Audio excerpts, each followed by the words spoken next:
Wow, people wey suppose talk true to power don't off mic. And if we talk, now 500,000 they go summer us, call them hate speech. But fear not, Maiyegun don't come. He go torchlight every corner, nooks and cranny of all these bad people where they spoil our country.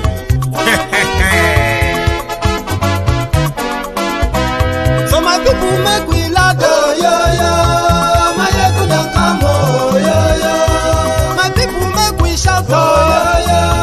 Maiyegun don't come, oh, yo, yo. Maiyegun don't come, man of the masses, oh, yo, yo. Maiyegun don't come, oh, yo, yo. Maiyegun diary Politico, oh, yo, yo. Maiyegun don't come, oh, yo, yo. This one not the off in mind, oh, yo, yo. Maiyegun don't come, oh, yo, yo. Can in the touchlight every corner, oh, yo, yo. Maiyegun don't come, oh, yo, yo. Okay, some people be they holla say they want the power. Chai, them be promise us say we go get light and power. Them hustle sote they can't get the power. But now they know they do anything with the power. Every day, dollar just they get the higher power over naira. See them talk say make we off mind, but thank God say Maiyegun don't come. So my people make you ladder, oh, yo yo. Maiyegun don't come, oh yo yo. My people make we shout, oh yo yo. Maiyegun don't come, oh yo yo. Maiyegun don't come, man of the masses, oh yo yo. Maiyegun don't come, oh yo yo. Maiyegun diary Politico, oh yo yo. Maiyegun don't come, oh yo yo. This one not they off in mind, oh yo yo. Maiyegun don't come, oh yo yo. Person where they do evil, no one make person talk. Them say that Maiyegun, that man too they talk. He too they talk. Say Maiyegun diary, he they hot like pepper. But every day then they take money in bulk. Woman picking, they the street they hawk. Still them talk say make we no talk. But thank God say Maiyegun don't come. So my people make you laugh, oh yo yo. Maiyegun don't come, oh yo yo. My people make you shout, oh yo yo. Maiyegun don't come, oh yo yo. Maiyegun don't come, man of the masses, oh yo yo. Maiyegun don't come, oh yo yo. Maiyegun Maiyegun làwa mọ̀, làwọn tó dòdòdò. Maiyegun diary,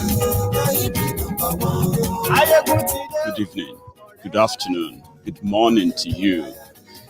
This is Maiyegun, live from wherever you are watching from.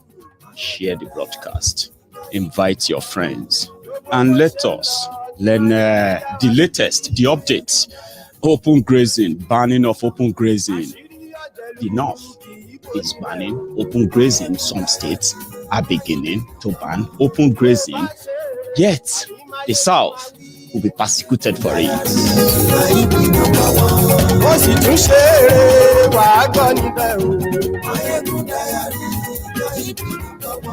Maiyegun diary Politico. Godfatherism, kò sí lọ́rọ̀ Maiyegun. Tonight, I'm also going to take you a little bit to Kogi, where Yeye Bello is their governor.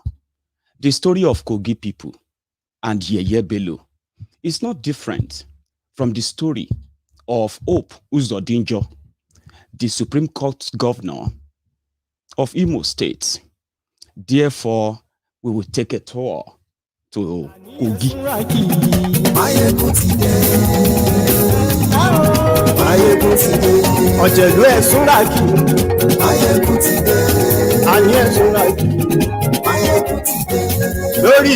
The most important part of tonight is going to be us delving a little bit into the proposed Yoruba Nation Constitution, an idea of what a Yoruba nation as a country will look like administratively, economically, in fact, in defense.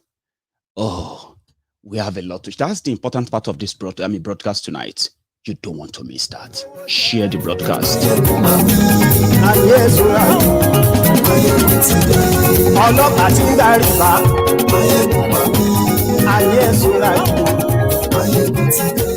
aṣòfin tí ń rúfin o. ayé sọ́ra kì í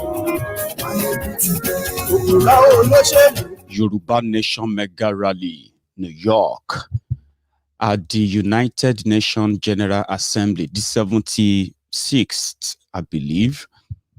That is going to start from the 14th of September in New York City, United States of America.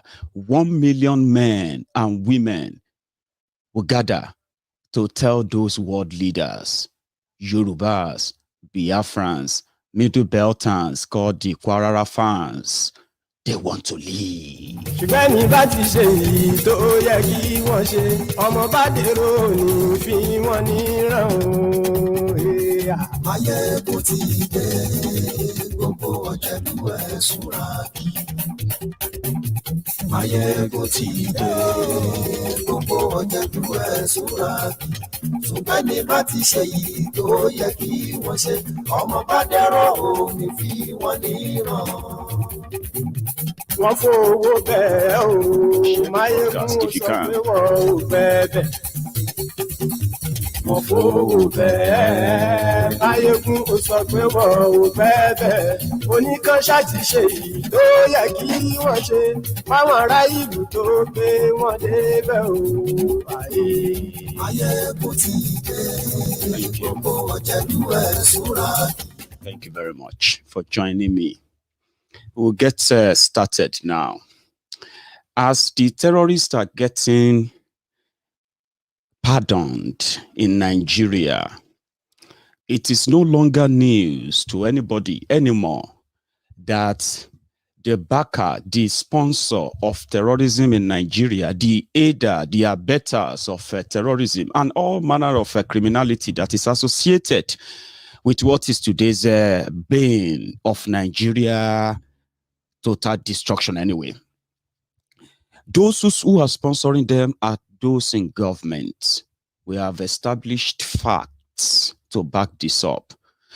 That Nigeria, under this Boko Haram and the jihadist apologists who have taken over Nigeria, they have been promoting ethno-religious supremacy in Nigeria, and this has shaped every of their policy that has now brought Nigeria to this precipice of a total balkanization, breakup. We have realized that with these guys, Nigeria as the crippled giant of Africa has become even more crippled, totally immobile. As giant as Nigeria is claimed to be, the ragtag Janjaweed terrorists from the Sahel have crossed the border of Nigeria, rounded up the entire country from the north to the south, from the north central to the south east, from the northeast to the southwest. From there to there, it is the same sing song. Save us, save our souls from the hands of these aliens. Invaders, they called them. But for 6 years, Nigerians have realized the real invaders are the ones who are currently occupying the seat of power of Nigeria. Or how do you explain it to a 5-year-old child that Nigeria with with security force of over 1 million personnel, Nigeria military, Nigeria intelligence, Nigeria defense, and every other parastatal of security that are working daily and getting paid daily with equipment bought in billions, even in trillions of naira, they are unable to stop some ethno-religious fanatics, murderers, jihadists that Nigeria couldn't really conquer them. How do you say that to a 5-year-old child? Of course you can't, except if you have to make up something. How do you explain that ragtag Fulani terrorists are able to ransack the Nigerian Defense Academy There was no casualty among the terrorists who invaded the place, but they were able to kill two senior military officers and kidnapped one that they can't still find his body to this moment. And yet, there's nothing. They call them just criminals organized to embarrass Bukwari because they are all in on it. Now, this whole thing is just to tell you that if you still sit anywhere and think that there is a way out for Nigeria out of this, I am about to shock you. Nigeria is a big for-nothing country that this Fulani Janjaweed probably made obvious to every one of us now, to the point that terrorists will walk and swerve into the military base, and the military will run away. They said it's always the kind of shock attack, they called it. Meanwhile, those who attack them are pretty much those they are also protecting, so to say. So they walk into the military barracks, straight into the armory, and they will take wherever they can take, anything and everything, all the machine guns, everything that were meant to crush them. They pile them up somewhere for them, and every now and then they go in, they get them. Southern Nigeria said, we will not have any of this. Even for those who want to want Nigeria and those who want out of Nigeria, everyone agreed that our safety, our security, our protection, including our own economic survival, which has come under serious and severe attacks since this Bukwari government came in. And what is our mainstay, our economic mainstay in the southern Nigeria? Agriculture. Our people resort more into growing their own food. Some they grow to feed themselves, and others they grow to sell, which help us to at least manage the Buharinomics that Bukwari brought upon us, that they unleash this terrorist on us, on the entire country, rather than pull the resources of Nigeria to ward them off, arrest the criminal, even if you have to build a special prison cell for them, prosecute them, and ensure that your porous border are completely secured. They didn't do that. They put in place a measure to forgive them whenever they are caught committing that crime. That's the policy. So our farmers, our women, our market women, rural communities in southern Nigeria came under severe attacks that people don't want to go to the farm anymore, especially in the areas that they've witnessed endless attacks of these terrorists. They just abandoned the farms. People are now struggling to feed. And they say in another 1 year, the level of hunger in Nigeria will beat any kind of level that the world has ever seen before. Nigeria is there. Nigeria is already the poverty capital of the world due to the corruption of these same criminals who hijacked or managed to invade your country through government.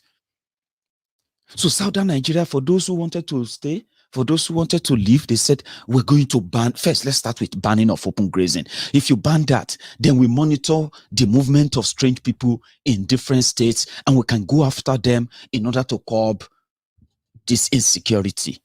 Immediately, the southern Nigeria made that position.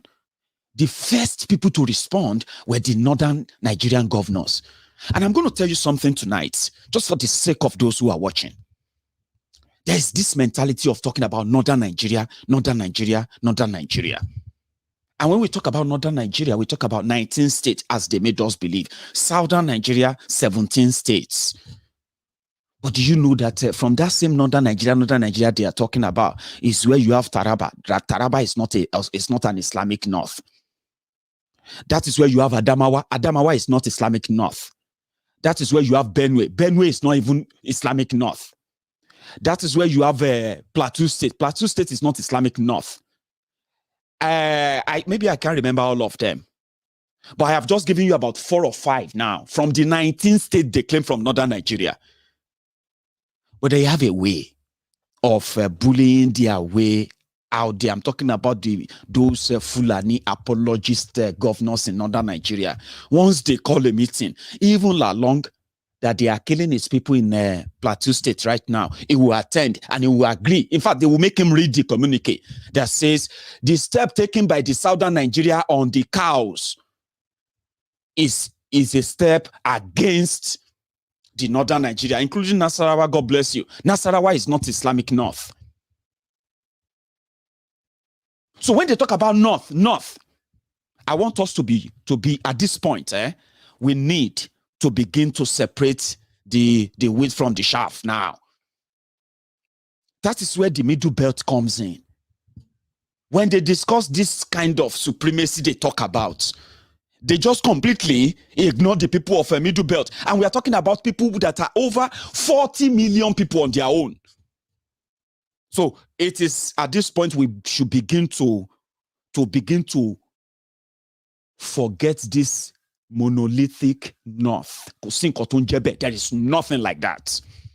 It is the upper hand and the intimidation, just same local intimidation, religious unrest, fanaticism, and so many other things that are growing in these areas has put so many of these states and those who lead them under the control of the generality of these jihadists in government houses in northern Nigeria. And I think it's getting to that stage now that they will begin to detach themselves too, gradually. So they don't have any northern majority. There's nothing like northern majority anywhere. So they quickly said the move was against, including Kogi. God bless you guys know what I'm talking about anyway. I've given you examples. When they talk about Kogi, they will say Kogi is northern Nigeria. Is Kogi northern Nigeria? Well, you have a Yeye Bello there that's probably going to tell you that they belong to the north. Is Kwara State northern Nigeria? And is Kwara State holy Muslim state, Islamic state? Now, the only two things they try to push is that we are northern Nigeria and Islam is the major thing, while underneath, people are being persecuted, communities are being ransacked, people are being killed daily. You now know all of that today, and you now know those behind them. So they said the move to stop cows movement, or the strange movement of people who have nowhere they are going other than to find a place in the forest in the south. Unidentified people, undocumented people. How does that work? They said it's against the northern Nigeria. That was the whole genesis. So, effort to curb strange movement of weapons and people all over the southern Nigeria. America warned Nigeria. They said from 2019, southern Nigeria will be invaded by ISIS loyalists, the terrorists that are loyal to ISIL in Syria. And they are the Fulani terrorists that the Nigeria government are telling the media houses never to call terrorists. They must be called bandits. They must never be called Fulani armed terrorists. No, they must be called bandits. They must be called unknown gunmen. All of these, America won though. Not be only America won though. But when the South, when the southern Nigeria, starting from Mazi Nnamdi Kanu, they will invade you. They will invade you. They will kidnap your women. They will rape your women. They will take over your land. They said it will be this madman. So they said he was a madman. Why is he so aggressive? Why is he so angry? Why is he, can't he just, now you can see how many people dying now. In the hands of those they told you 4-5 years ago that they were coming and it will happen. They will call them different names, but it is for the same mission: to kill, to destroy, and to possibly kidnap. As people realize that, oh boy, may everybody just get sense. So before the whole thing change here, before they change the whole thing for all of us, so the Yorubas joined. He said, let us defend ourselves. Let us fight for what is rightly ours. Our land, our people, our ancestral land, they are all ours because they are what really makes us of who we are, where we come from.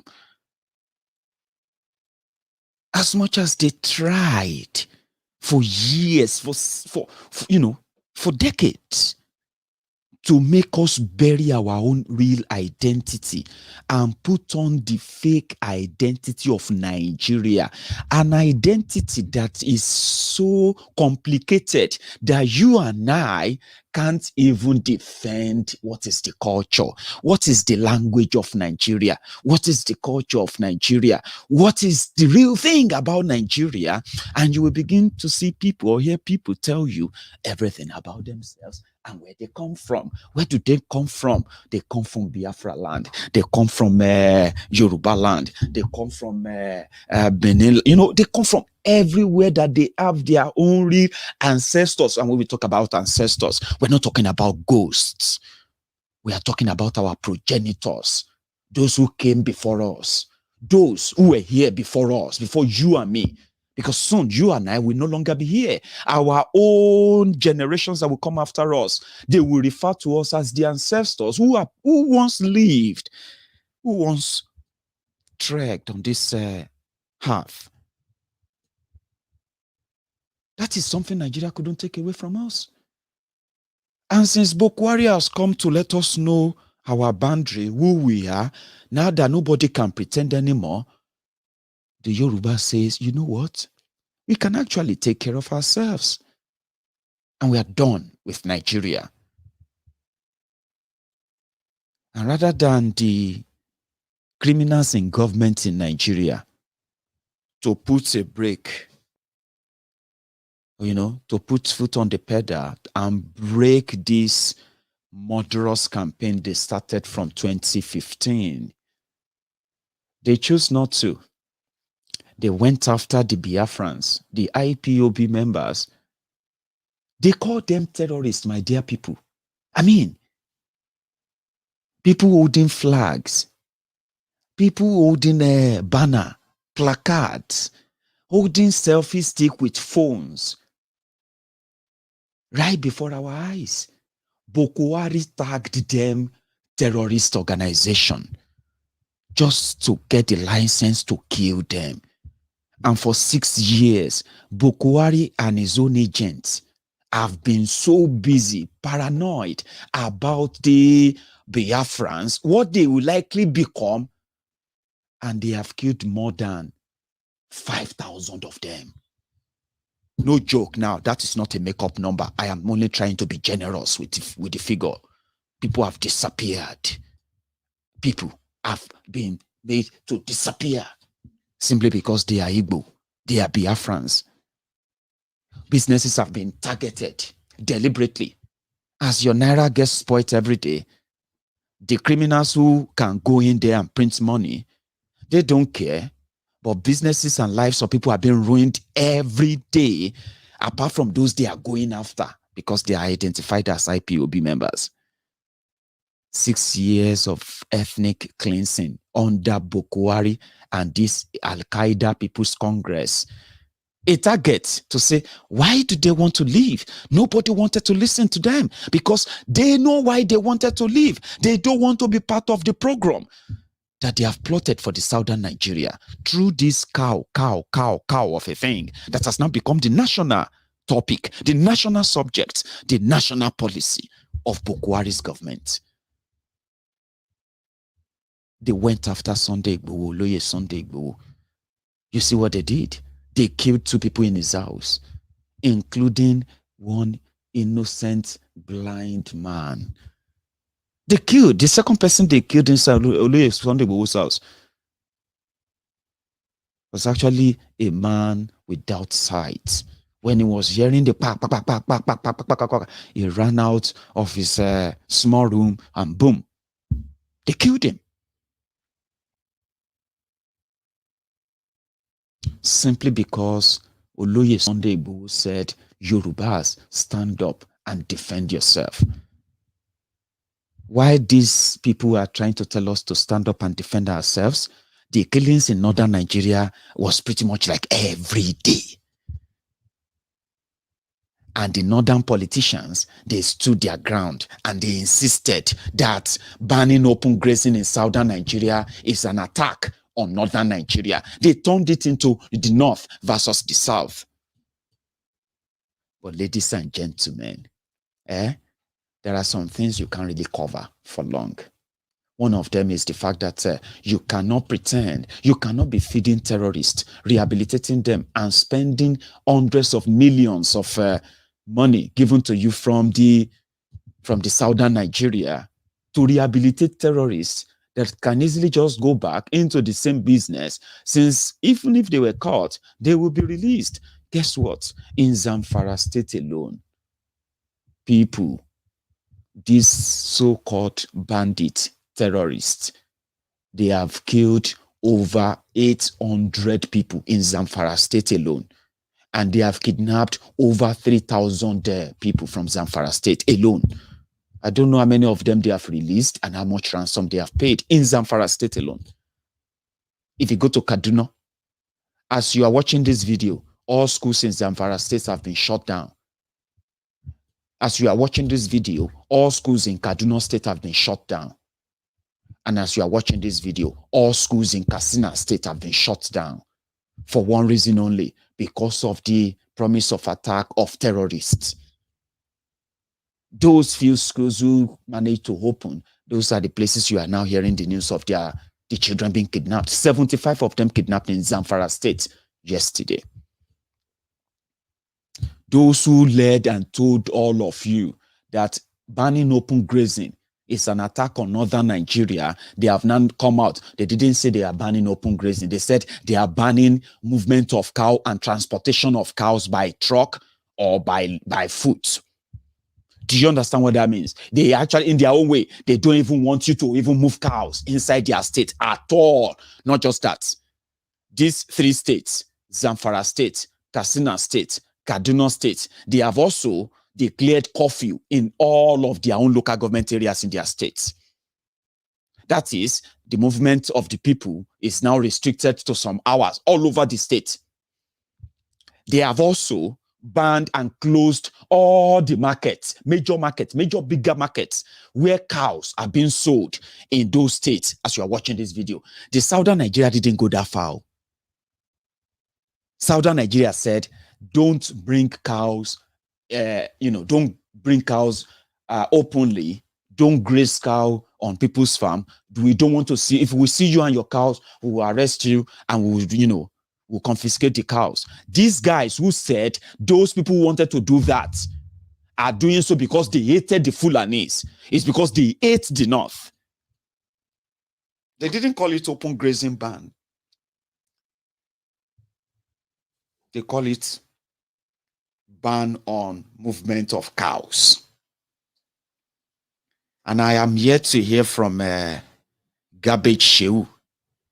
I am yet to hear from Femi Okponu Adeshino or Laya Muhammad or any of these guys who are talking about unity, one Nigeria, one Nigeria, one Nigeria. Are you following this?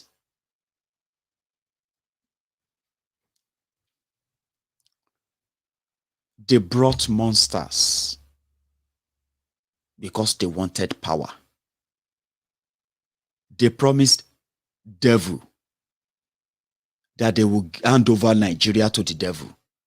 And devil can make use of whatever he wanted to make use of it. So devil brought religion. The fanatism of the Taliban and government in Nigeria. And you see, it's about blood. How many of such blood do you think we can spare in southern Nigeria to help them keep Nigeria one?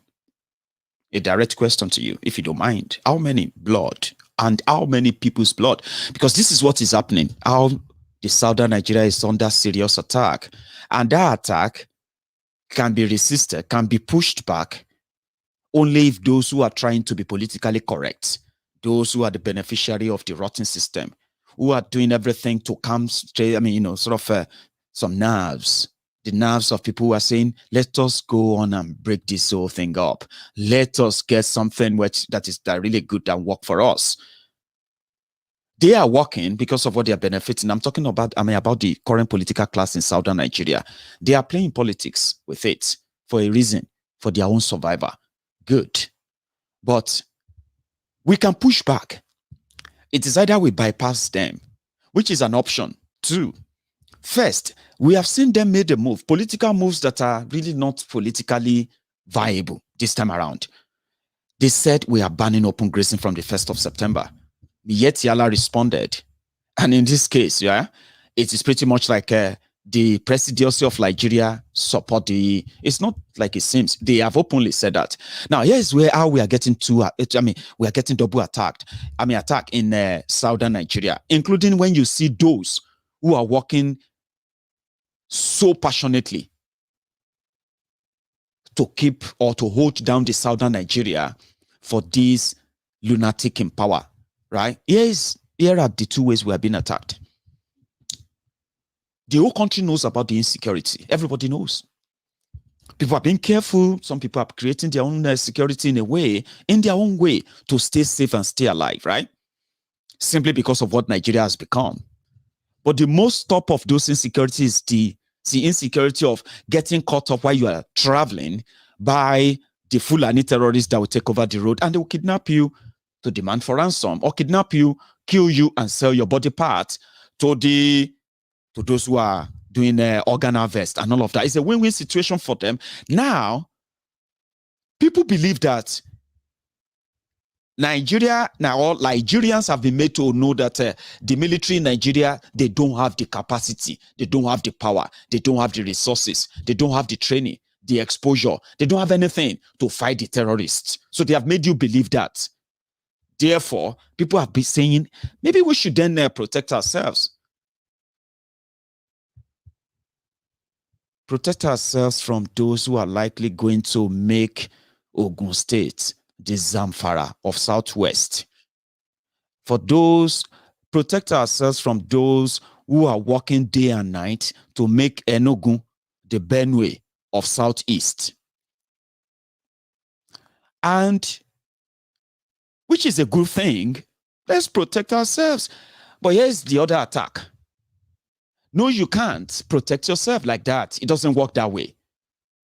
To protect yourself, you don't have to, it's not going to be by holding a stick or gathering stones or getting some catapult. And in most cases, it is not even about this, your shakabula.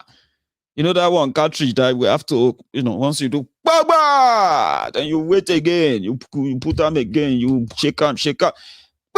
All those ones, no, they kill or do anything. We're talking about real weapon, automatic weapons that have their own ammunitions that are in abundance to protect the lives of others. How do you access that? No, you can't. Even if they see you with the shakabula, the Yoruba gun for the local gun and whatever, the shakabula, for your shakabula to really work, you need to close to that person, like my camera there and me here. Like he has to enter the person. Like, I don't know. But people who are coming with AK-47. They are high on codeine. They are told to be shouting Allahu Akbar, Allahu Akbar. Most of them don't even understand what that means, other than Mosha, drink blood. So you don't defend yourself like that. Your military, your police will run away. If they are ever in that area at that time, then what do you defend yourself with? A proper ammo that people say. But you can't have access to that. Now, if you manage to have an access to that, that is a crime in Nigeria. Do you understand? It is a crime to defend yourself in Nigeria. You can talk about it. You can say, we have to defend ourselves. This one will say, defend yourself. They know what they are talking about. They know you can't defend yourself. You cannot use your hand to defend yourself. where people are holding AK-47, AK-49, Kalashnikov, 50 rounds ammunition, 100 rounds ammunition, non-stop. You're not going to say, Agbero ni kungbo, Agbero ni kiniko kiniko, I tell all of you to drop your gun. But before you finish the whole incantation, you don't die, forget, no joke. We are talking about 100, 200 terrorists on their bike with 200 AK-47 guns. So you can't defend yourself because Nigeria will arrest you. If they ever see that you even have a double barrel pump action, you say, hey, that man in that place, he has double barrel gun. He has double barrel. So now if say if terrorists come now, he can shoot like 3-4 of them. That person is a terrorist. Arrest him. They will display you. They will say you are one of the people who are moving guns for terrorists for this. Nigeria will say, hey, so that man said na terrorist be, because that is how they run things in Nigeria. So we are now under 2 attacks. That some people said, may we pray to God, may He come help us. Say, God don't give you brain already. So we have the option of bypassing them, which many have already been doing to keep us safe. Their action and their efforts may not be so obvious, but they are out there. We have seen them in the OPC in Yoruba land. We have seen the Agbekoya. We have seen the ESN in eastern Nigeria, where you have the Biafra land. We have seen so many others who have worked behind the scene to keep people safe, at least from the AK-47 wielding terrorists. How are they getting their AK-47?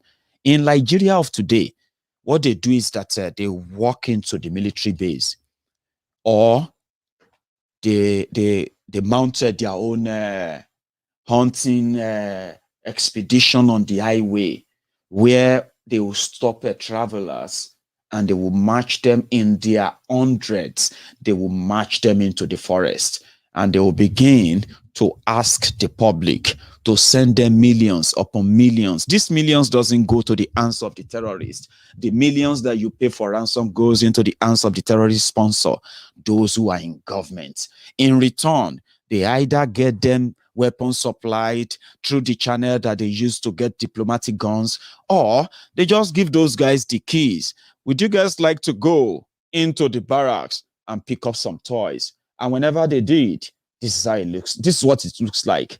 In that same Nigeria, the guns, if the guns are not in the hand of terrorists, the one in the gun, if it's not in the hands of terrorists, the gun in the hands of your military and police, they are all guns meant to kill you, kill all of us. And until they get whatever they are looking for, it seems that that's our fate, right?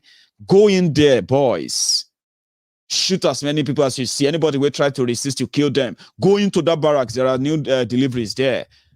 Pick wherever you can pick and get around and play about like this.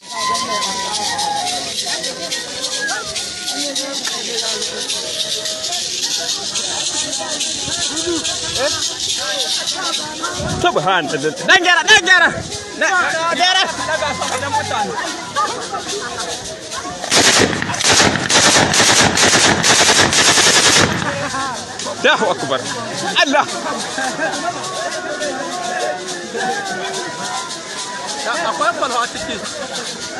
Kulle kana ta bude. Kai ku bayyana gaban mutane.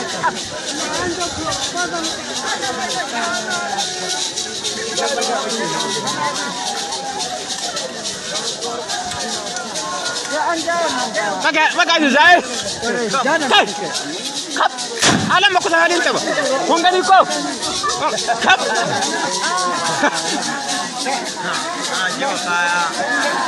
Ana kwatanta maka.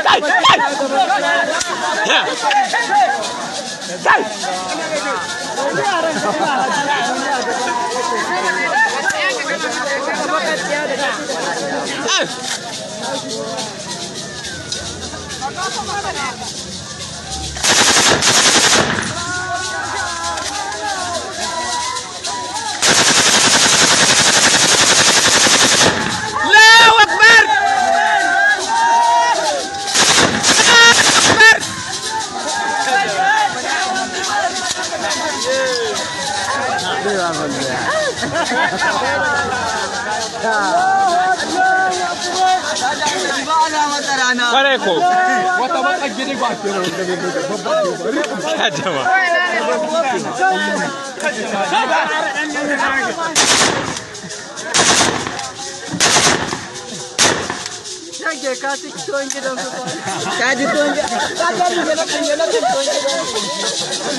An issue, okay, but and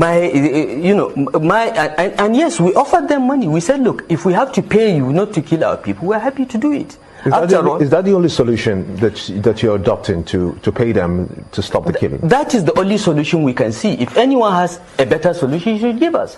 If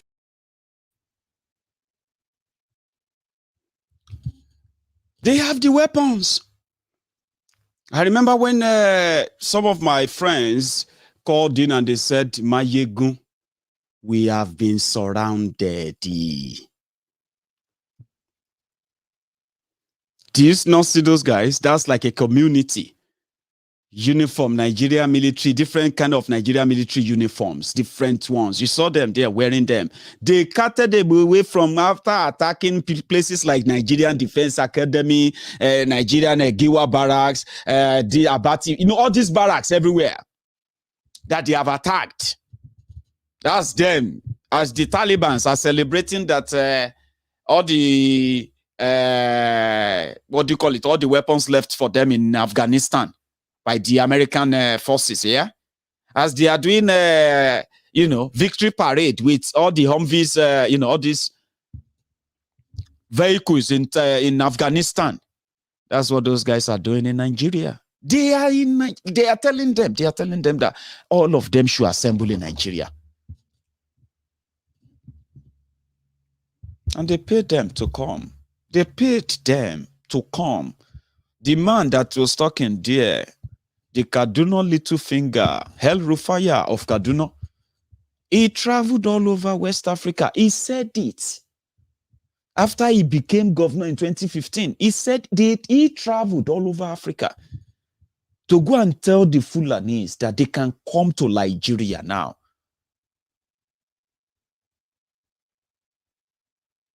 Their brother is now in power.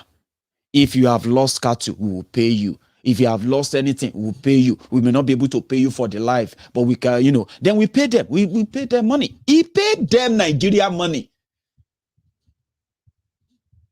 Those weapons you are seeing there, they are not smuggled weapons. So they are the weapons that Nigeria bought with Nigeria money. Some of them donated to Nigeria to fight terrorism. And these boys went into that place. They have trucks, they have military trucks, they have the APC, armored personnel carrier. They have all of that. Imagine terrorists having armored personnel carrier to go and fight war. And they are telling you that never read. You don't read. They're just trying to pretend to hold it together. And if they say, make all of us just move, make all of us move. No, they pretend. In Ekiti, where somebody said, Maiyegun, this happened in Ekiti yesterday, and so it happened. Adosi kere, Laje Bandele, wọ́n láti jíyàn gbé lóru èní mọ́jú.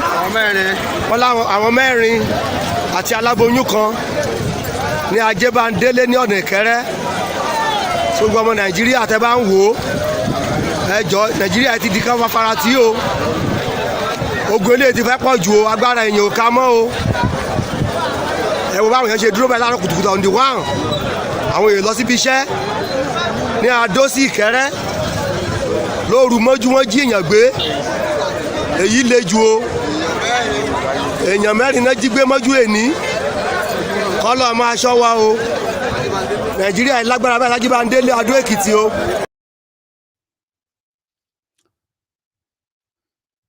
Four people disappeared in Ekiti. They can't find them.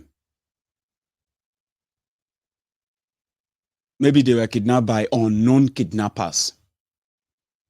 Since you have unknown gunmen, unknown helicopter, unknown soldiers, unknown government supervising unknown country. Because that's what Nigeria is becoming, an unknown. Everything is unknown. Don't wait till you become a victim. Even when they ask this man, this single man they have already singled out to be killed. Autumn, how do you feel for this whole thing? Because all of us get out with a feel. But when they ask Autumn, how do you feel about this whole thing? He said, even when I'm on top of my wife and I remember the people who are in that DP camp. You go flat.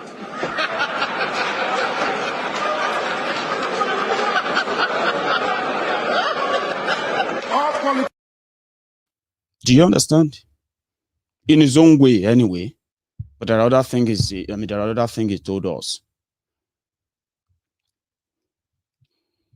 So the people who said the South was against the northern Nigeria, against the Fulanis. And today, so just because the southern Nigeria says we will not allow those encroachers, these murderous criminals, to continue to put the lives of our people in danger, put the economic of the southern Nigeria in danger. We won't let them, among other things, we won't let them. Those who said that was against the northern Nigeria, they are doing the same thing now. They are. Abi, which one is banning the transportation of cows?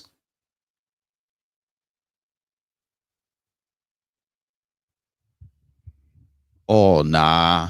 Hypocrisy, that they call them. Unknown president. We don't know if Bukhari is Jibril from Sudan. If is what's the other name again from Mali, or unknown president, unknown government, unknown gunmen, unknown men, unknown soldiers, unknown this, unknown that, including the unknown Willie. They call him the white lion of Kogi, Yeye Bello of Kogi.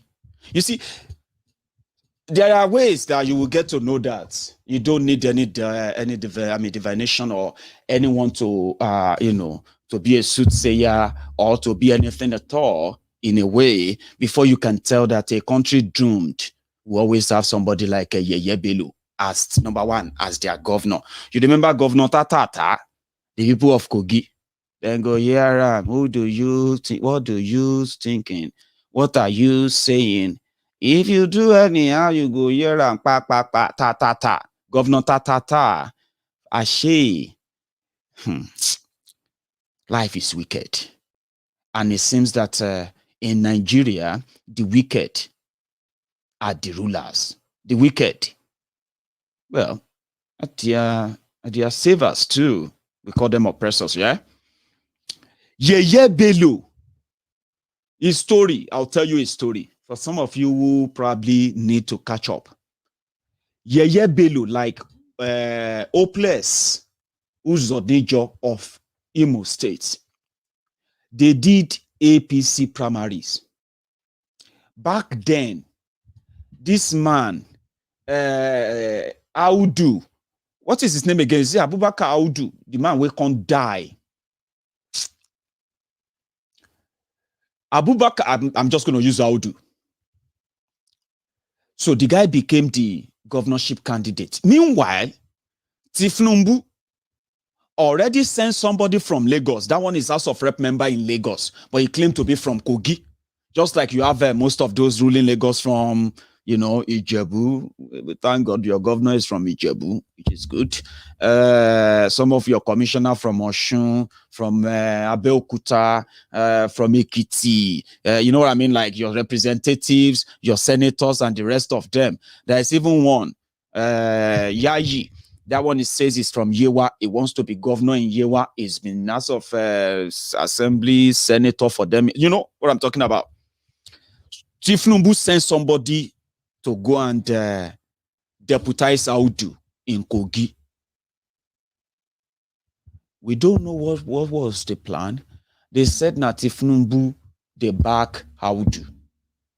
So that when Audu misfire, that person sent from Lagos. That one is a representative representing Lagos at that time. Oh. Somebody should give me his name. People would like me to tell them their name. Audu Abubakar. He's dead now. Yeah, I know. What's the name of this guy from Lagos? It's now the representative representing somewhere in Lagos in Abuja now. Thank you very much. While they were doing the primary and while they were campaigning for the election, Audu died. Tifnumbu wanted that person to become the governor. Faleke. His name is Faleke. Abiodun Faleke. Faleke is representing Lagos in Abuja, and at the same time is the deputy governor in Kogi State for APC. So when Audu died, in Aso Rock, around that time, they were like, we cannot let Tifnumbu control any state, sir. During the primary, Yeye Bello came distant fourth, like hopeless Uzodinjo of Imo State. The next person that should just continue with how this vote should be Faleke, since they've already started the election or something. So they managed somehow, because of Tifnumbu, Faleke cannot be governor. From Lagos to Kogi, it was a real battle. That was how Yeye Bello became. And who was Yeye Bello? They said somehow Yeye Bello gets small connection with Aisha, the Dubai-based Nigeria first lady. You see, the story are just like entering themselves and all of that. Somehow, like the story of Hopeless Uzodinjo will always confuse you too. It is not really confusing. Now, people, they pull the string and they send them there for the same job of ensuring that you propagate the supremacy of the Fulani anywhere there. This may sound far-fetched to you, but it's not. What did Yeye Bello do? When Yeye Bello now became the governor, I don't want to talk about his looting and whatever, but there's a major one. Yeye Bello first stopped paying salary. And for the first 2 years, Kogi people no collect salary at all. And they dare not complain. Yeye Bello finally wanted to go for second term. He approached Bokwari. First, Bokwari gave him 10 billion naira so that he can go and pay salary and people can vote for them, or when they rig, there will not be much challenges. Yeye Bello collected 10 billion. We didn't know that before then, not paying salary after collecting billions from the same Bokwari. When we talk about billions, there was a time they gave them bailout fund. There was a time they gave them Paris refund fund. There was a time that CBN put together money to borrow them money. All these billions collected for them to be able to pay salary. Yeye Bello just, you get what I mean? So election was coming. But we didn't know that Yeye Bello don't go use Kogi people destiny, Kogi people Kogi workers to go and borrow 20 billion from a bank in Nigeria because they wanted to pay salary. Now, the arrangement was that Yeye Bello will collect the 20 billion, okay? Pay all the salaries. And Kogi State will be paying 240-something million naira back every month. And Kogi will pay the money for 20 years. At the what do you call it? At the interest of 9% interest. When Yeye Bello collected the money, Yeye Bello just put the money inside fixed deposits. Remember, he borrowed the money for salary, and he used the monthly allocation from Abuja as collateral. So as money is coming from Abuja, the bank that borrowed him the money will come out. They will remove 240-something million. And that's how much they will be removing for every month for 240 months, 20 years. So Yeye Bello put the money inside one savings and one fixed deposit at the interest rate of, I think they said now 15% a year. Last, they will be making something between 100 and 200 profit a year, even though the state will be paying back the loan with 240-something million. But every year, as the money remains in that fixed account, Yeye Bello and his partners in the bank, they will be making that money. While the Kogi workers are singing, well, what are you saying? What are you doing? If you try us here in Kogi, you go here, ta, ta, ta, ta, ta, with empty stomach. So every time Yeye Bello goes to the bank to check how much am I collecting this year, you will collect 80 million, 100 million, sir. 100 million. Okay. Call me all the Nollywood actors and actresses. Tell them that White Lion want to see them in Kogi. Call me all the former footballers in Nigeria. All of them. Tell them that White Lion want to see them in Kogi. It got so bad that even during the coronavirus, where everybody is, where they were hiding palliatives, Kogi was not left out. It was a serious case. But I didn't make this up. EFCC just told us. And it's not shocking. It's not surprising. How could you be so heartless, so mean, that you looted your state so dry, subject your people to the worst of the wars that anyone can never imagine, right? Among those who contributed to making Nigeria the poverty capital of the world, Kogi State is one of them. And the way is everywhere. Yeye Bello is going to be the governor, the president of Nigeria. He is the youngest person. And he was advising the Lagos landlord, Tifnumbu, that Tifnumbu is too old. They should let the young people do it. The Nigerian youth are calling on him to be their president. How could people who are, Nigeria, or let me say the people, they serve the people that rules them. It is unfortunate one, but somebody tend to kind of put it better than how I just put that now, because the failure of Bokwari, I want you to actually take the message. If you can discard the messenger, that will do a well of a deal. But before we proceed, my friends on YouTube, I'm so glad that we have a lot of us in tonight, right? But do me a favor, you can use this moment to give that thumb up. It's under that video. We have one person who already gave a thumb down. You can now double, triple, quadruple that now. Take your moment to give that thumb up. And after this video, we'll continue. Somebody is talking. From an army of his own. Then what sort of arrangement is it? Where is the office of the NSA? Where is the office of the Attorney General? You allow all this nonsense happening in the country. No. It's lack of seriousness in the leadership of those places. We are so mad about what happened. And now somebody has seen Kanu was succeeding. He said he wanted to start in the southwest. Sunday Igboho. It's because of the way we are handling each and every situation. This kidnapping, we have somebody, a celebrity called Evans. How many years are you going to dispose of the case of Evans? Because of that, people have now said, if I am a kidnapper, nothing will happen to me. Let me look at somebody who kidnapped, who killed. He killed more than 10 people. He took money from so many people.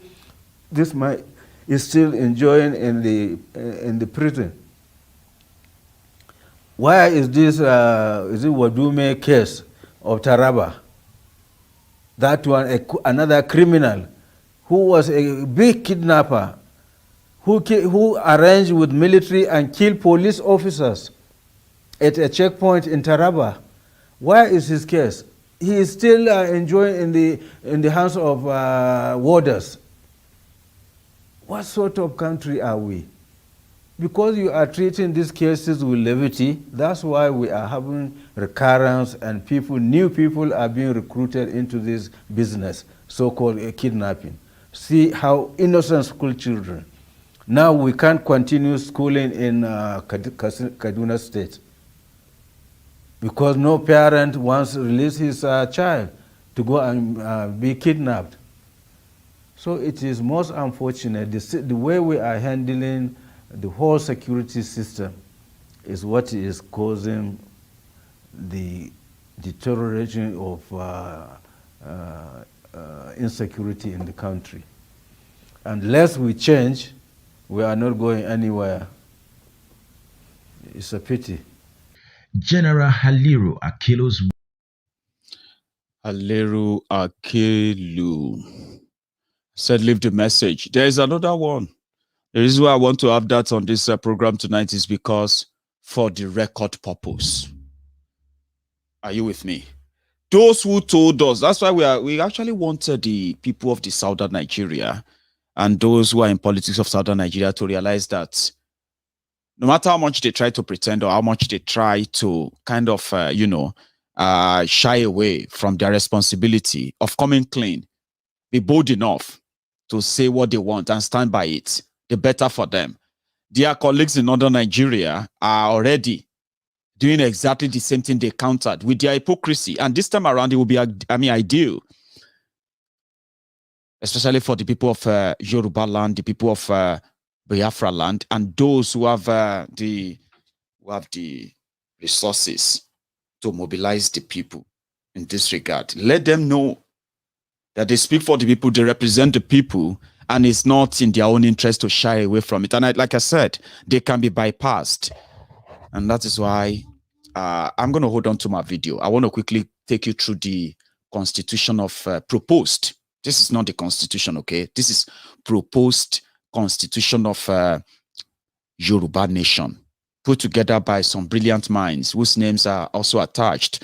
But primarily, you can see the Yoruba Strategy Alliance, Omoluabi Worldwide. I believe some of them are watching me right now. I am about to tell the world how great this piece of work is.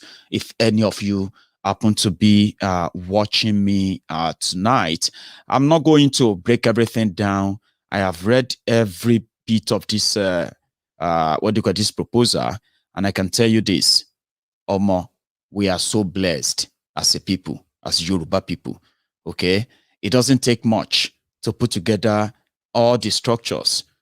But you see the names of these people. Let me see if I can change, let me see if I can change this screen to the bigger one that you can see. You see these names? These are the names of those who put together these pieces, or this piece, I'll say, all the part of the Yoruba Nation Constitution, okay? You get to know about how is it going to be. I love the role they gave to the Yoruba kings in Yoruba Nation. Or more, it is more royally, it is more authoritative, it is more traditional, it is more kind of inclusive. in nation building. Honestly speaking, you see these names, Gani Alagbala, Michael Awosanya, Dr. PhD, David Olushola Bakin, John Oguniyi Brown, Deborah Balogun, Adewale Ifabunkunmi, Kolawole Ilesanmi, Daniel Oyetayo, Kenemo, Olafuyi Ojeneye, Aderemilekun Omojola, Chief Tunde Omololu, Olusegun Oshosanya, Princess Moyo Sagai, and somebody who put his name as Anonymous Omoluabi as an alias. So these are the people who put this together. But let me give you the idea of what they put together so that you can know. And a copy, let me see if I can actually get a copy shared on there, okay? And it is for public dissemination. It was put together and published on the 15th of August, 2021. There's this part I'm going to read back to you now in a moment, okay? It said, but let me share the link for those who might want to read along, for those who might also want to, bear with me. I'm going to share that. Here is the link, okay? If you get to see it on Facebook, if you get to see it on Twitter, you get to see it on YouTube, you can click that, okay? Well, let me take this off to make the screen a little bit better, okay? So if you open it up, you can read, or if you just want to listen to me, that's great, okay?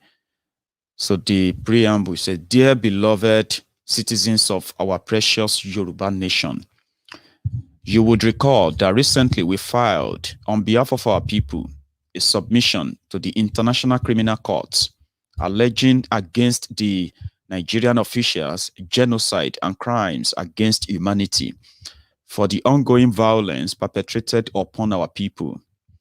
There is great clamor and movement for self-determination. Therefore, we convene various academic and practice professionals from several disciplines to craft a governing charter for Yoruba nation. And we are honored in all gravity to submit for your consideration the Constitution for Yoruba nation, enclosed herewith. In proposing this Constitution, considered several factors, including but not limited to the nature of our people, our strength, and what we must admit as weaknesses.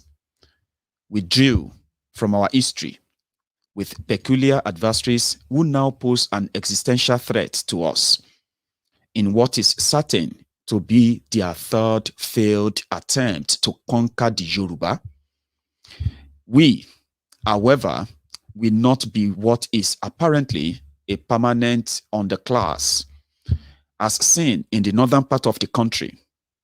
Based on the foregoing, coupled with intense deliberation, at times resulting in hours of debate, we endowed the proposed constitution with best practices in governance, namely the separation of powers, vertically between the federal and the several states, and horizontally between the legislative, executive, and the judicial branches of government. Fittingly, we have infused and woven into this proposal the guardrails of checks and balance. But being Yoruba, this system would be incomplete without a place for our kings, for whom we made accommodation as an equal and independent branch of government. This is a constitution of limited government, which begins with the people's rights, recognizing that in a democracy, the people are the source of power. We submit this proposed constitution to our people with all humility, hoping to spark open discourse.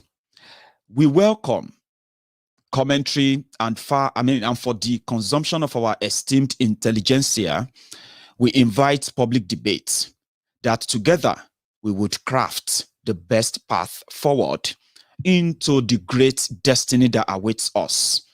And this is from the secretary of the team that proposed this written constitution, Ogo Adulawo. And that's Michael Awosonya, Dr. Michael Awosonya. I don't know if Dr. Michael Awosonya will have the privilege of him watching us. Like I said, I'm going to take my time and I'm going to break all of this down at some point. But going through the proposed constitution in parts, right? You see this. There is you call this the article of constitution, okay? The people's rights is the first article. Article number 2 is the legislature. Article 3 is the executive. Article 4 is the judiciary. Article 5 is the Council of Kings. Article 6 is interstate relations. Article 7 is debt, national supremacy, oath of office. Article 8 is amendment process. Article 9 is adoption process. Now, if you look at all of this broken down, explained in the preamble, right? In the preamble, says, we Yoruba, in pursuit of our God-given destiny, to ensure security, to foster equal opportunity, and to enable all to manifest the blessings endowed by our Creator, to affirm and preserve our heritage, customs, and traditions, to express our inalienable rights, and to occupy our place among the nations, do hereby establish this constitution for just governance and equitable administration of resources. Article 1 of the Constitution, the people's rights. Remember, these are proposals. They are open for debate. They are open for discourse. They are open for people to write journals on. They are open for editing. This is the path we are talking about. There is more to come, by the way, because I have also said that when we have a book that identifies with us, you will know, I will know, we will know. And trust me, if we can give it all the publicity that it requires, right? We must. Now, look at this body. The first thing in that constitution is our right, the people's right. Right to life, safety, and security. Every citizen and resident of Yoruba nation has the right to life, safety, security of person, and the fruits of their existence, which means your children, and shall not be deprived of such without the process of law. Nobody can take away such right from you without you running foul of a law that serves that you have to be punished, like imprisonment and what have you. On your right, citizenship. Oh boy, this is what I love about it. Right? When I was reading this, there's nothing like citizenship in Nigeria defined. You don't even know who is a Nigerian. Here, every citizen, well, citizenship, every natural person having one parent with Yoruba ancestry is a citizen of Yoruba nation. Whether now one you get to, whether now two, and that's it. That's part of where legal mind will now put up proper, statement that will actually cover everything the way they do it in the proper constitution. Remember, Section 3 of Article 1, right to establish and sustain government. The citizens of Yoruba nation have the right to establish the government of Yoruba nation and of their several states in accordance with the provision of this constitution, and have the right to sustain such by appointing their legislators and executives. Section 4, your right to vote as a Yoruba, somebody living in a Yoruba nation, okay?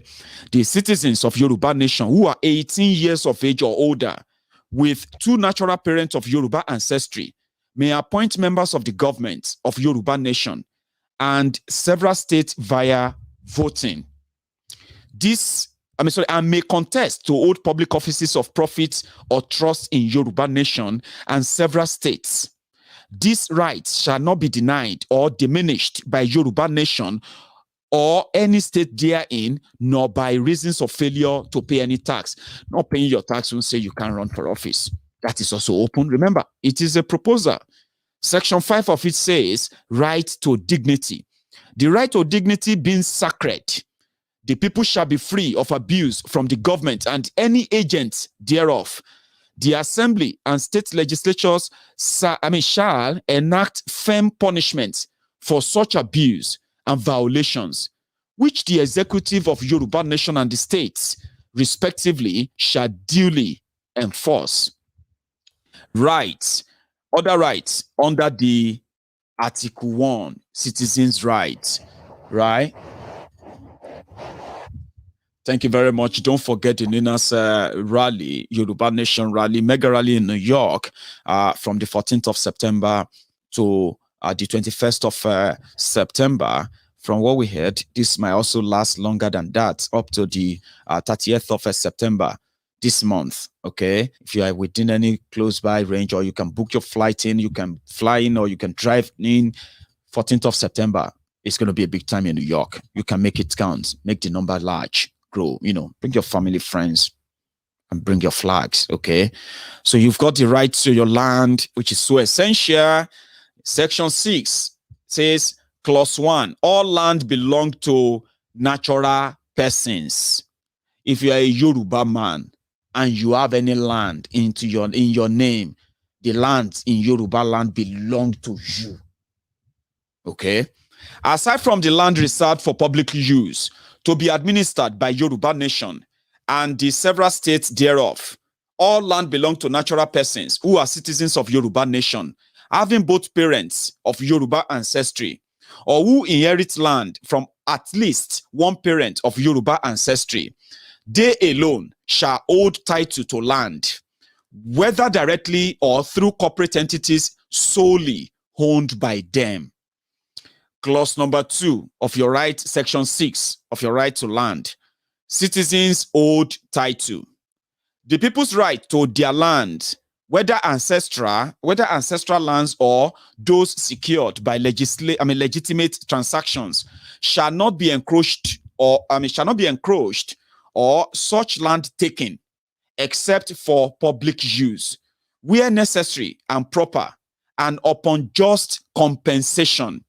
Notwithstanding the foregoing, no natural person lacking two natural parents of Yoruba ancestry may, through purchase, acquire title of land. From what they mean is this: you can buy land, but you can own title to it if you are not a Yoruba man or have any kind of a blood relation to any Yoruba in the Yoruba Nation. I would support that. But that is also open. For what? For serious deliberation, and then what will come out to be what will be a workable solution. I love framework. I love things when people can put things into a framework and say, okay, let's have a framework. Let's have a template. Then you can then develop that template to a proper, better working document. Now, this is it. This is something I love. Okay. There are so much more that covers your rights, your freedom from corruption, how to fight corruption, national orientation, implementation of the national orientation, right to meaningful education, right to meaningful health care, official language and right to Yoruba language, all of this, freedom of religion, freedom of speech, right to arms. You see, this is another beautiful one, right? You're right. So they are talking about, this is Article 1 of the Yoruba Nation proposed constitution. In that Article 1, you have rights to carry your own guns. I love this part. The right of the people to arms shall not be infringed, save for necessary and proper processes as shall be determined by state legislatures. Okay, in Yoruba land, you will have the right, if you want to, as long as you follow the law, to acquire that. Yeah, you have right to own your own gun. Now, when it comes to search warrants, how is it going to be summoned, granted, executed? No Gestapo style and all this madness. No double trial for the same crime, where they will arrest you today and say because you abuse Boko Haram, you are planning a coup. because you said something about APC, you are enemy of Nigeria. No. You will not have to face that in Yoruba land, in Yoruba nation. Right, you're right to remain silent if they ask you to talk and you choose not to say anything until you see a lawyer. In a sane country, that shouldn't be far-fetched or too much to ask for. Not in Nigeria. You have right to due process. You have right in every criminal matters as it concerns you. Your right to court appearance, your right to speedy and public trial, impartial jury, the location of your trial, all these things that puts into place your justice to ensure that you have access to justice. These whole things can be built up. It is a system. You're right. To trial in civil matters when it comes to that. Then when it comes to the judge authority to set aside the jury's verdict, all these rules, you know what I'm talking about? They are stated there.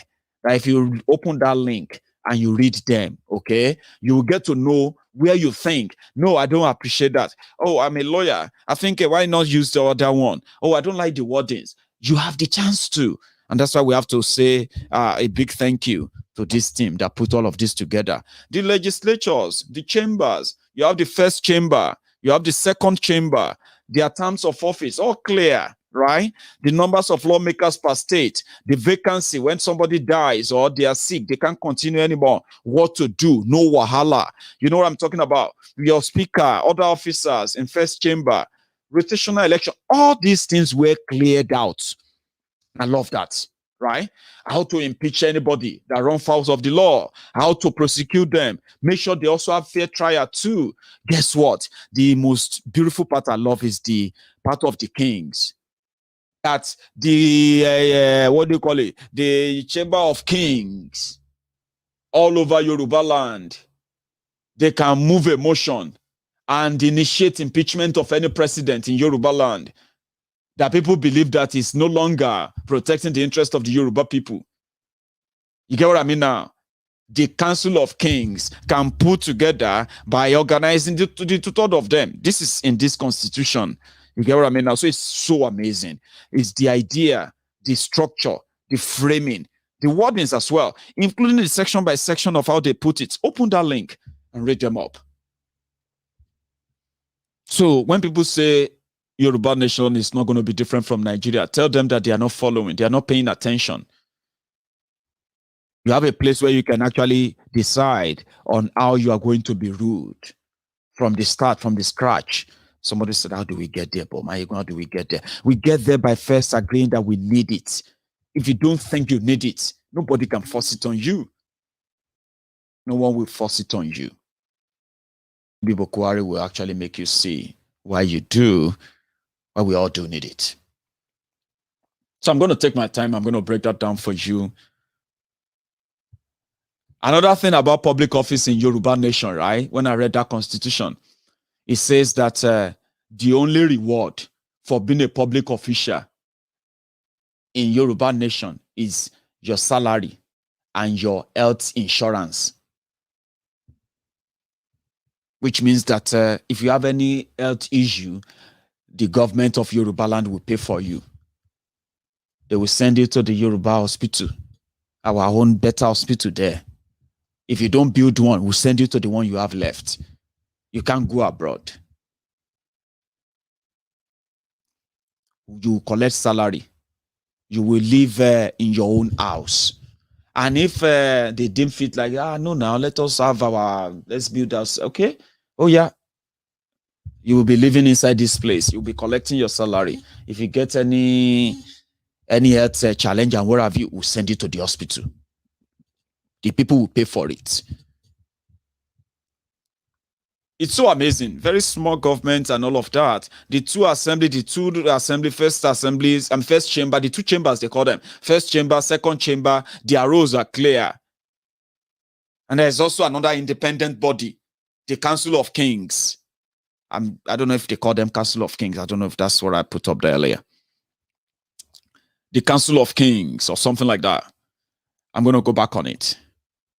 That part, if the people are tired of anybody that they believe that is not doing anything and is probably turning out to be another Bokwari or anywhere in the future, yeah, They can initiate impeachment and say, you, the chambers, we want you to initiate and begin the process of removing the president, of removing this person. Council of Kings, I'm right. I think I was right. How do you also deal with the kings? Oh boy, you see, when I'm going to take my time. I think I'm jumping the gun now. I'm going to take my time and tell you that this is what we're talking about.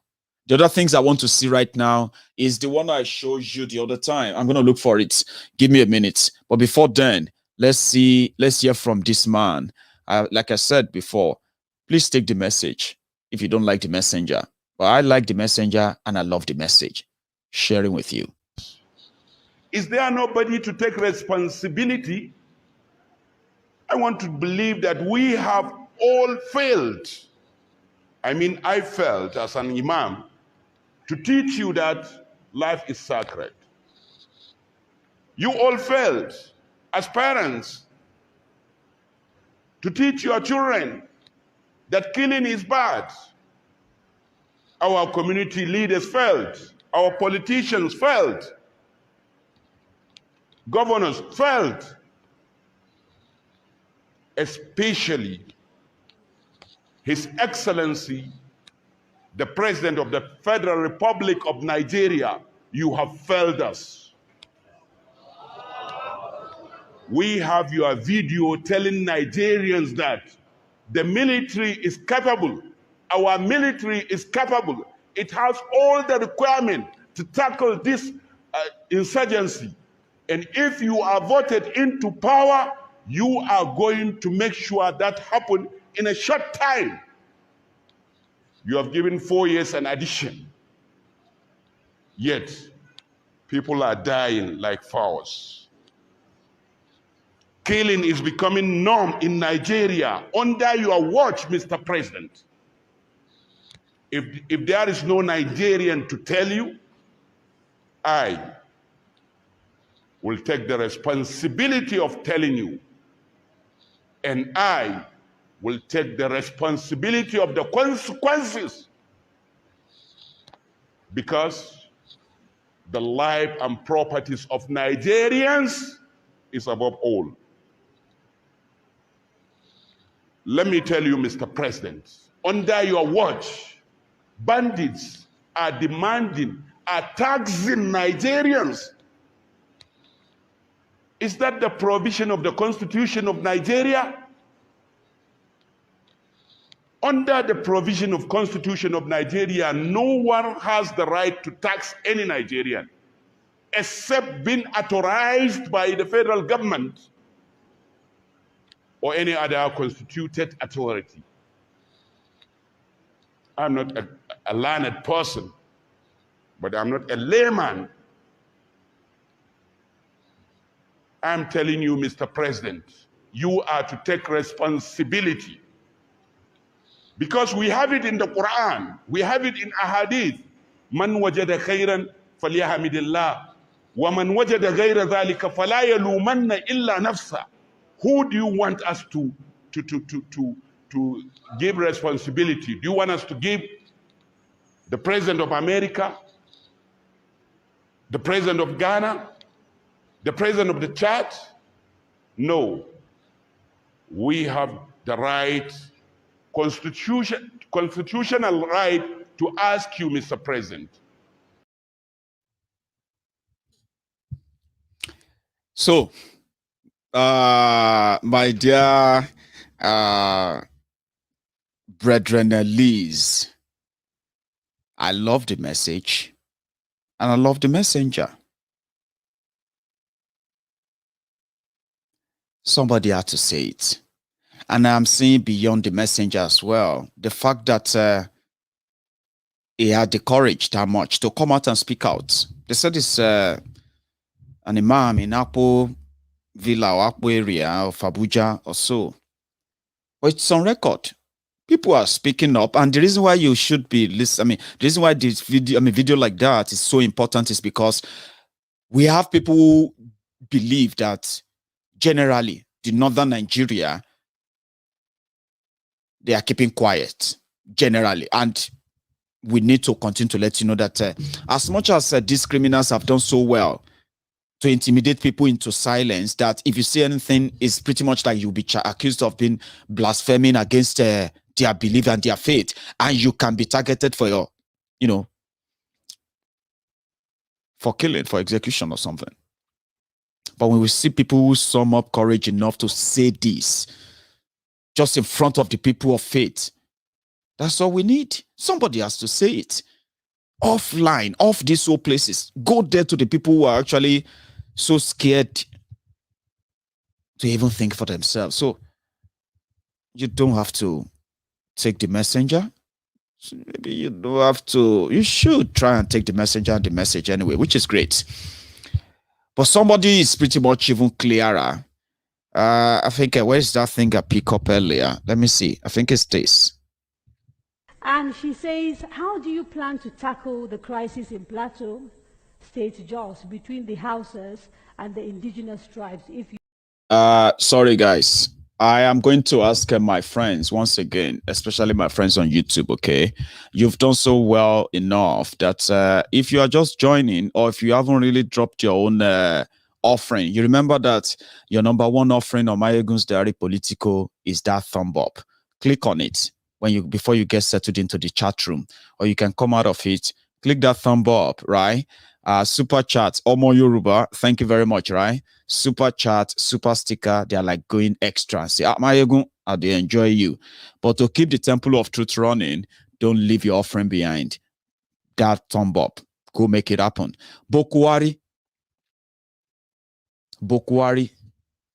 few years back, gave the signal that what is happening in Jos today, it didn't start today, and the issue of Fulani, herdsmen, invasion, subjugation, and takeover, all of this madness, Bokwari was giving people, was giving you people the symptom, giving you the sign way back in 2007, 2011. But guess what? They told you in 2015 when they brought their abracadabra, Oli, vote Bokwari, think Oshunbade, Bokwari will be fighting physical battle with terrorists. Oshunbade, Ikene Shatabande will be fighting spiritual battle with the terrorists. At the physical, at the spiritual, none of them is no longer viable anymore. Everybody is now running for the mountains, Abi. But way back, he gave the sign to the crisis that happened back then in Jos. And quickly, he smuggled in his Fulani agenda. And she says, how do you plan to tackle the crisis in Plateau, State Jos, between the Hausas and the indigenous tribes if you become president? Simple. I have done that in Kano. For the last 8 years, nobody has had any more crisis in Kano State. Before now, you see, before I came on board, Kano used to be known as a very volatile state. At the slightest ignition, 1,000 kilometers away, crisis will erupt in Kano. It will catch fire. When we came on board, we ran a government of all inclusive. Today I have in my cabinet an Igbo man, a Christian, I have a Yoruba man, I have a Bayelsa man, I have a Kogi State man in my state, and this has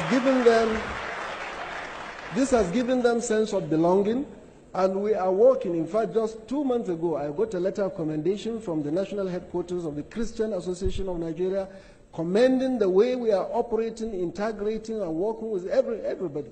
In the past, when there is crisis anywhere in Nigeria, in the next 1 hour, you find the non-Muslims, the non-Hausa speaking, trooping into police station. But today, in spite of all the crises in Plateau State, in Borno, and all other places, not a single person goes to the police station. Everybody in Kano, the non-indigenous, the non-Muslim, are sleeping with their 2 eyes closed. This is the therapy we will apply globally for Nigeria, and everybody will be in peace. Thank you. Some silence, please. Thank you very much. Let's try and use the little time that we have left to get as many issues addressed as possible. General Muhammadu Buhari. Yep. The same question, please. Well, in the CPC manifesto, we are considering local policy. neighborhood committees. It's on the ground that in every local government there is a security committee. This comprises of the local cultural leadership, the police, and of course, chairman of the local government or his secretary. Now, this must be empowered. The question of the Plateau is the question of the problem of virtually nomads and stagnant farmers. In the old north, where people know, there are cattle routes, there are grazing areas with infrastructure. All those now have gone. And these nomads are part of Nigerians. And they are what they are, the nomads. They have no permanent abode. They move around north to south, east to west throughout the country. So it is good to make sure that the old policing is done. Thank you and that will bring much, peace. Thank you. Malam Nuwibadi. Now, that was the catalyst to Fulani. Clear to you now how they roll. Is it very clear? Listen to the minister. Minister of Defense, Fulani. Minister of Finance, Fulani. Somebody that studied Sharia law is the head of the judicial system. Fulani. Is it very clear to you now how they roll? This is Political Republic. Federal Capital Territory, Fulani. Agriculture, Fulani. Police Affairs, Fulani. Aviation of Fulani. Communication of Fulani. Power, Fulani. Water resources, Fulani. Everything is Fulani. All the 19 northern governors are Fulani except the Benue, Plateau, and Kogi. Every northern, every apart from 4, the rest are all Fulani. Is it very clear to you now how they do? This is Political Republic. Because Fulani have a game plan. From the word go, their game plan is to dominate and subjugate you. Dominate and subjugate. Where is their president from? Fulani. Chief of Staff, Fulani. Chief Justice of Nigeria, Fulani. Senate President of Nigeria is Kanuri, of course, is Fulani. Deputy Speaker is Fulani. The Army Chief of Staff is Fulani. Navy Chief is Fulani. Police IG, Fulani. DSS is Fulani. National Intelligence Agency, Fulani. National Security Advisor is Kanuri, of course, is Fulani. Minister of Defense, Fulani. Minister of Finance, Fulani. Is it very clear to you now how they do it? I just think that somewhere God will just help me because I really wish I could really help. I really wish I could help. It's very painful, truly. I can't. Do you understand now? From 2007, he was given the sign. They were talking about insecurity. Say he was defending the nomadic as last. Now, cow be the national conversation in Nigeria now for making a mistake of electing Bokwari. The same people that brought Bokwari in, they are now in the museum in London. They turned that one to Arokeshi of London, where people they buy tickets from Nigeria to come and look at him. And when people come, they will dress him up, put glasses on him. They will put on this oversized shoe that looks like the shoes that people in the the aged people in the old people's home. The shoes they put on, fluffy shoes, they'll put it on him. They will post him together and package him and say, oh yeah, smile. And they will see all the people who come to see him are looking more happy. It's like seeing Maiyegun. They turn Tifnumbu to masquerade. They put him inside the room in London with a walking stick. People will say, hello. They say, who is there? Senator, sir. Senator Lateku. What senator be that? Is Senator Agbaviaka from Isaleko, sir? Bawoni. Okay, I'm coming. No, they are changing my diapers. I said, we are in the living room, sir. Okay, I'm coming. Please tell the people to turn off their cameras, because I will soon be coming from, okay? They say, yes, sir, Ashiwaju, sir, we are here. Then they put him there. They say, oh, yeah, pose.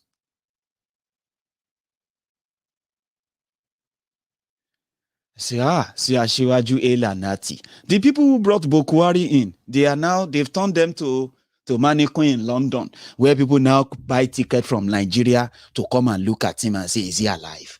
Is he talking? How is he talking? Don't record that part, just take pictures. Take pictures. Okay. So as a Yoruba person, don't be say we dey mock them, we know they mock them, but now so they told you. And those people who have now turned us into their own guinea pig, have been what do they call that thing where you see for test lab laboratory? Guinea pig, what do they call them? Lab, I don't know. They want to turn us into their own species. I'm a Yoruba man. The same way I just seen the Constitution now is the same way I want to see something like this. Our elders, so our egghead, our think tanks for Yoruba nation, those of you who put together the Constitution, the proposed Constitution for Yoruba nation, Akintoye told me, he said, let me do this. Maybe I can show you. This is a book. I keep showing this on my programs all the time. This is a book that explains why Scotland want to get independence, okay? See how thick it is. Do you see that? Now, if you see from technology to community to policing to children, family, housing, international relations, sports, everything from everywhere in Scotland. So if you are Scottish or you are living in Scotland and you take your time to read this, trust me, you will just wish, say, oh boy, now I made them change the title and just put Yoruba Nation on it. You will want Yoruba Nation desperately more than what you think of it now. But there are people who can do that. You see all this book, it just contains all the heritage sites, areas, sites where are just for commercial, purpose, industrial areas, all of that, everything that makes money and will make money for the people of Scotland when they break away from the United Kingdom. Something to make you say, I want this.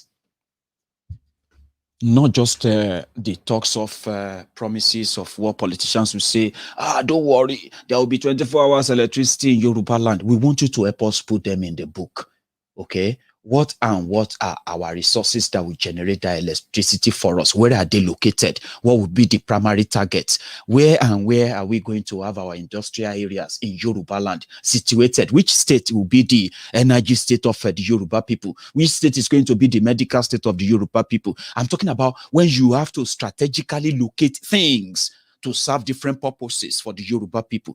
Put them in a book. Let our children read them. I can be their teacher. I can teach old people, I can teach young people, I can teach people of my age. I can come to any level to explain things that are easily written. Look at that Constitution. No big grammar, no nothing. Do you get what I mean now? No big grammar, something that is really easier. And our people will go into translating it into Yoruba. You will see the Yoruba Constitution of Yoruba land. Yes. So we want you to put things in book for us. Thank God the social media will help us. Today's world, technology says you don't have to print them into books right away. You can make them into PDF, like the ones I just shared with all of you now. If you people can put it together for us, let everyone, it takes a lot to produce this. I'm not joking, I know. But if you tell us that we need to do it, if you want the Yorubas to say, yes, we want to do this, people will raise money for you and you will print millions of copies of this that will go to every home of every Yoruba person that is interested in freedom. If you can make this happen, honestly speaking, I will begin my world tour. I'll start world tour. I'll resign from work. I will begin the world tour. I'll go all over the world and break every pieces of that book down for everybody to let them know that if you are alive from wherever you are, you have a role to play. This is your time. This is your moment. Yoruba Nation now. I love what you guys are doing, I have to admit, and we can do better. And I'm so grateful the fact that I belong to this generation, by the way. Thank you. Because you see, those who know Bokwari better, they have told us Don't dream it. Don't imagine it. Just let your mind tell you the worst is yet to come. What you are seeing right now is just preamble. Ask Otom. To negotiate, they say no, na Buhari will be their coordinator. That time, Buhari never be president. Oh. And I don't talk you, there is organization here, they call them Meyetiala.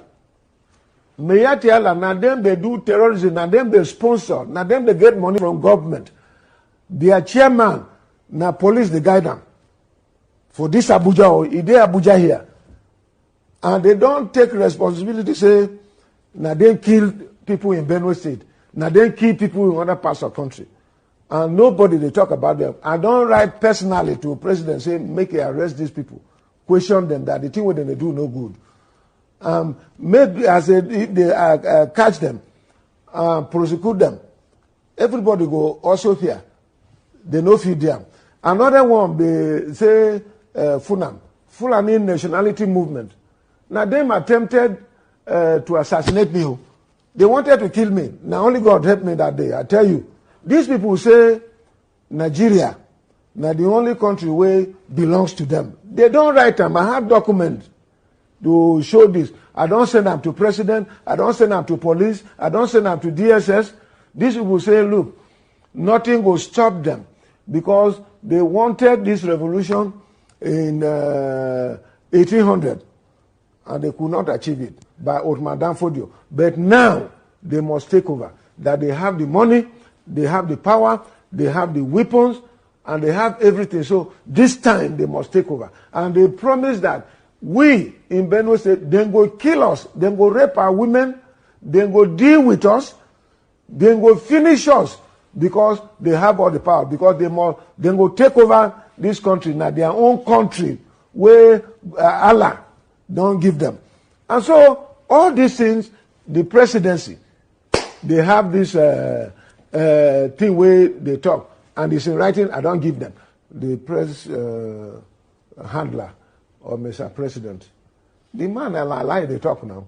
I think that him they will give him name saying a lie Muhammad, make it a lie waka.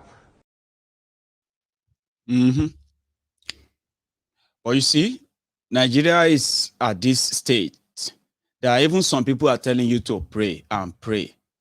The reason why you should not just believe those who are telling you to pray alone is because, remember, somebody once said, which was on record, somebody once said, you and I know that the most important thing is that when the righteous are in power, the people rejoice. Let me ask you a question. Are you rejoicing now? Under this government, are you rejoicing? Very good.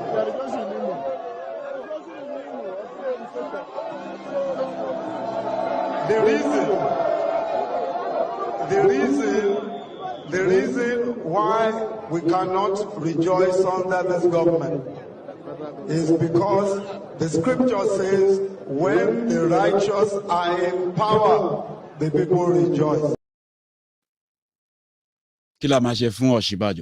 What do we go do for Osinbajo? Because they will be the one to tell us to pray, right? And to everybody who believed Osinbajo then, are you rejoicing now? Let me pray for you. Close your eyes. Oshoni, Ajeni, Elebologuni, Amanishenini, Afaimanishenini, Wafiinsile. Amen. Thank you to every one of you who took your time to be part of the program tonight, okay?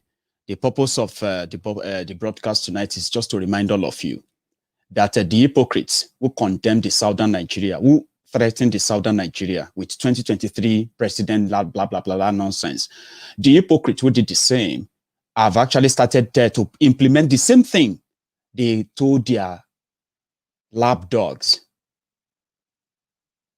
to kill the southern Nigeria for. They told the southern Nigerian that, implementing open grazing is against the north. But from the back door, the hypocrites are already banning the cows. Where is Miyetiala? Where are the Fulani and the rest of them? Of course.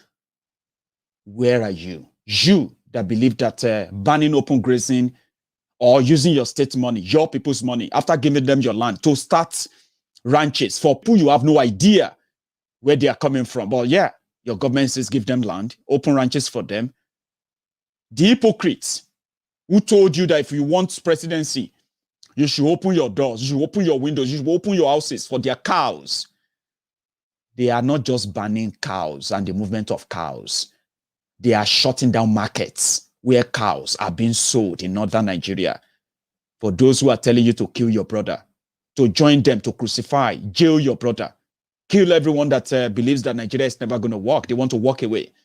Those who are telling you to believe in one Nigeria, look at what they are doing. You will be the fool for it. That's for those who continue to believe in them. Thank you so much once again to every one of you, my friends. If this is your first time of watching Maiyegun, maybe you should subscribe now. Trust me, you will love it. You won't regret it. Okay. And to my friends who have always been there, you can, we are over 2,000, which is great, by the way. Yeah. You can drop your thumb up now, just before you go. And to every one of you, I will say thank you for your time. I'm going to see you some other time. Okay. Stay safe and continue to watch Maiyegun, and good night.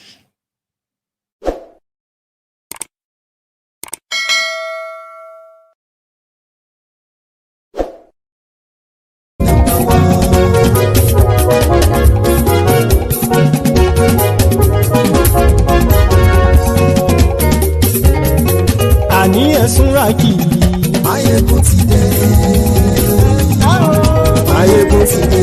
Ọ̀jẹ̀lú ẹ̀sùnra kì í. Maiyegun ti dé. Àní ẹ̀sùnra kì í. Maiyegun ti dé. Lórí Facebook. Maiyegun ti dé. Àní ẹ̀sùnra kì í. Maiyegun ti dé. Lórí YouTube. Maiyegun ti dé. Àní ẹ̀sùnra kì í. Maiyegun ti dé. Bọ́ bàbá gbé wúrẹ́. Àní ẹ̀sùnra kì í. Maiyegun ti dé. Ijó ìgbádìyẹ. Maiyegun máa wí. Àní ẹ̀sùnra kì í. Maiyegun ti dé. Pẹ̀sìdó bá rúfin o. Maiyegun máa wí. Àní ẹ̀sùnra kì í. Maiyegun ti dé. Kí gómìnà kówó jẹ. Maiyegun máa wí. Àní ẹ̀sùnra kì í. Maiyegun ti dé. Ọlọ́pàá ti ń darí bá. Maiyegun máa wí. Àní ẹ̀sùnra kì í. Maiyegun ti dé. Aṣòfin tí ń rúfin o. Maiyegun máa wí. Àní ẹ̀sùnra kì í. Maiyegun ti dé. Òpùrọ́ olóṣèlú. Maiyegun máa wí. Àní ẹ̀sùnra kì í. Maiyegun ti dé. Ọ̀jẹ̀lú ẹ̀sùnra kì í. Maiyegun ti dé. Àní ẹ̀sùnra kì í. Maiyegun ti dé.